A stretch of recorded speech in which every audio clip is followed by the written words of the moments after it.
Crime is a disease, and he is definitely the cure. Let's get into it.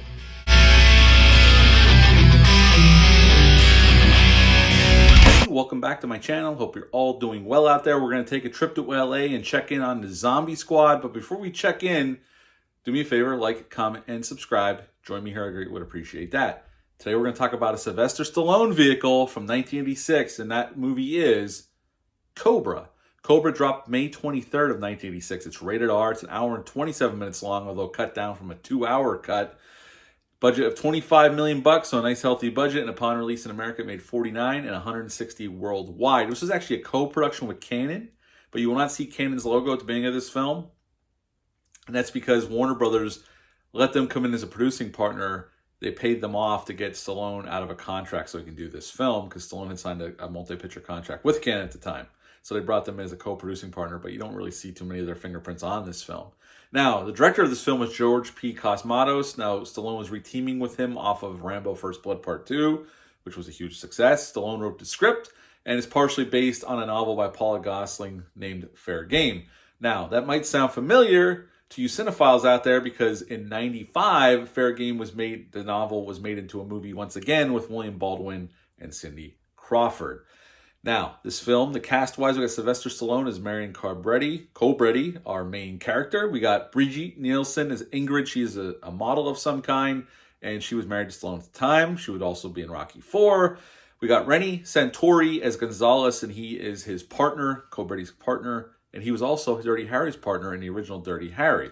Now, also we got Brian Thompson as a night slasher. We also got Andrew Robinson as Detective Monty, who was also in the original Dirty Harry as Scorpio. And Art LaFleur is in here as the captain, and it's always nice to see Art LaFleur around, and he is here as well as one of Cobretti's superiors. Right in the beginning of the film, we're kind of introduced to this cult or this gang of serial killers, and one of their members go into this supermarket and starts shooting up the place, and he has the whole supermarket taken hostage. And it all culminates with them calling Cobretti because he tells this young man, late teens, early 20s, that he can go. And as he starts running down the aisle, before he can get out of the aisle, the guy shoots him in the back with a shotgun. They call Cobretti in.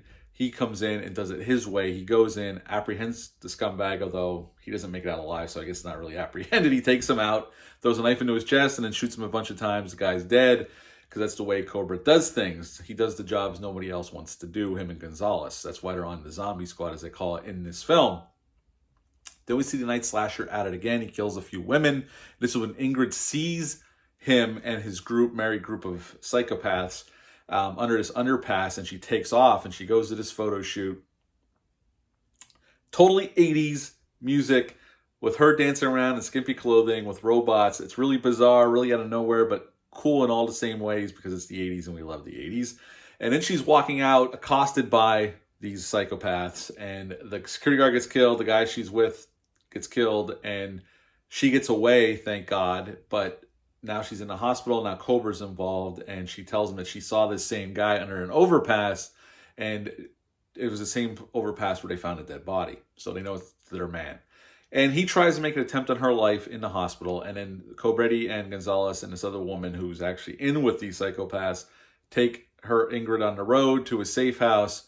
The scumbags follow. And what we get is a culmination of a big shootout with Stallone taking out tons of people. He kills Brian Thompson's character, the night slasher, in a hand-to-hand combat by sticking him up on a hook. He goes into a fire incinerator, and that's the end of Cobra. He walks off rides off in the sunset on a motorcycle with Ingrid after punching Monty in the face, because Monty's been a pain in the ass this whole time, and that's basically Cobra. What to like about this film? Well, Stallone. Stallone's always great. This isn't top-tier Stallone, but this is just a fun, hard R, although it was cut down. A lot of the violence was cut out, and if you watch it now, it's pretty tame compared to what I remember as a kid. Reading up about it, there was a 2-hour cut of this film. They cut it down to like the hour and 27 minutes that it is. Some of the violence was cut out because they were afraid to get an X. Also, Warner Brothers thought it was going to be a bomb, so they cut it down so they can get more screenings in per day. Now, there was a cut shown in Europe on cable and on like pay channels with extra scenes. Now, I have seen this cut once on HBO or Cinemax way back in the mid-90s, because I remember some of these scenes. If you go online and look it up, they'll describe some of the scenes. I saw some of these scenes when they siege, especially at the end when they siege the town. they showed more footage of like them taking out the hotel manager and taking out the cops. They showed a guy running into the police station in this one, in this cut, the theatrical cut, but there was more carnage in this other cut that I saw.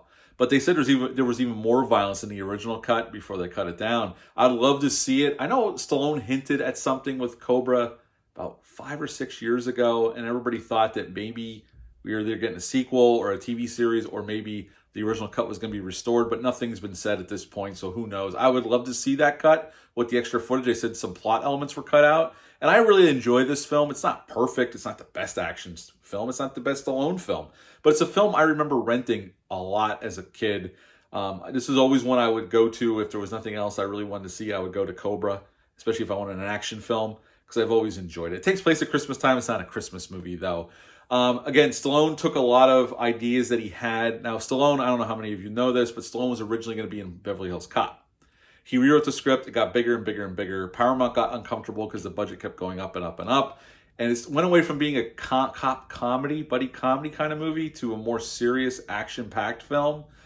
And Stallone left because the budget was getting out of control, and Paramount wouldn't greenlight it. And Stallone left. They brought Eddie Murphy in, and Don Simpson, Jerry Bruckheimer got who they originally wanted. And it was a much smaller budget, but they got to make Beverly Hills Cop as we know and love it today. Stallone used a lot of those ideas from that script in this film as well. The 1950 Mercury that Cobra drives was actually Stallone's car. He owned that car. They built replicas for the stunt work and all that, but the car that he's driving is actually Stallone's real car. Now, the other piece of a little bit of rumor, although several cast or crew members have said Stallone actually directed this film, not George P. Cosmatos. George P. Cosmatos was mostly like the ghost director. He was there, and he kind of was more of a producer than director. They said Stallone was actively setting up shots and action sequences, and George P. Cosmatos was kind of standing off to the side. I don't know if that's true, but several crew members have corroborated that story. So I don't know. George P. Cosmatos isn't alive, sadly. He passed away several years ago. So who knows what's true, but reportedly Stallone directed most of this film. I like the cast here. I like the idea of a whole group of serial killers. And I think cutting it down did a disservice. I think there was a lot more you could have went with that. A lot further you could have pushed that idea. Made it much more of a slasher horror action combo, which I don't know, I only saw that one cut one time, and it was some extra footage. I don't even think I saw all of the footage they're talking about, because they're saying a 2-hour cut. That's 33 more minutes of footage. What I saw was little bits here and there, a little more tidbits, give you a little bit more when they siege the town. That's what I saw. So they're talking about a lot more footage. I would love to see that footage. I think there's a really good movie here, a really interesting movie. As it is, it's a shoot 'em up with Stallone. This is basically Stallone's version of Dirty Harry, and I'm there for it. I dig it. I really like this film. That's why I have that Scream Factory Special Edition Blu-ray right there. I've always enjoyed this film. I still enjoy it. It's not perfect, but I still like it. And Stallone gives it his all here, as he always did. It's pure 80s goodness to the hilt. Again, it's not perfect. I think some of the action is a little too choppy, and that's probably has to do with the way they cut some of the violence out. That's why it comes off a little choppy in scenes. I think Brian Thompson is very effective as the night slasher. Again, I think there probably was more with them building up their end of this movie, and a lot of that got cut out and left on the cutting room floor, unfortunately. But what we got is still an enjoyable, high-octane action film that moves at a really brisk pace.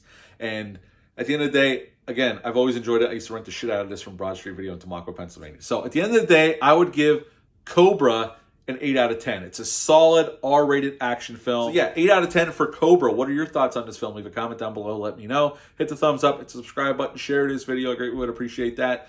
I'll be back soon with some more reviews, but until then, bye.